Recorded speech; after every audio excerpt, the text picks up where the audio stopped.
took office in 1901, he confronted 8 major trusts. Rockefeller controlled about 80% of oil.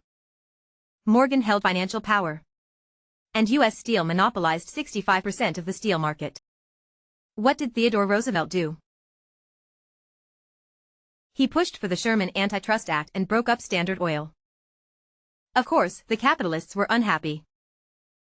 In 1902, they incited a major miners' strike. What did Theodore Roosevelt do then? He sent 12,000 troops to the scene, calmed the workers and took over the mines. He also forced capitalists to adopt an 8-hour workday and raise wages by 10%. The capitalists were stunned, thinking they were there to be capitalists, not to implement communism. Franklin D. Roosevelt was even tougher after the Great Depression in 1929. The highest personal income tax rate soared from 25% to 63% by 1933 and reached 88% in 1943. In 1944, it hit 94%. The estate tax for the wealthy was as high as 77%. Those earning over $5 million kept only 6% after taxes. That was true wealth redistribution.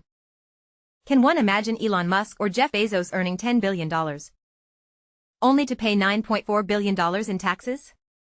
This was the reality during the Roosevelt era. Why doesn't the current U.S. government dare to tax the wealthy? Because the political system is held hostage by capital. Most Congress members rely on donations from the rich. The media is controlled by financial magnates. The judicial system increasingly favors the wealthy. Politicians claim to serve the people, but in reality, they serve their donors. In 2008, Wall Street nearly collapsed the global economy. What did the U.S. government do? It used taxpayer money to bail out the banks. Too big to fail? It sounds absurd. This essentially tells Wall Street that profits are theirs, but losses are borne by everyone. The U.S. has relied on military strength to dominate, but this advantage is rapidly fading. Let's look at recent events. The U.S. shot down a balloon. It took 3 missiles, and it still wasn't certain they hit it. How awkward is that?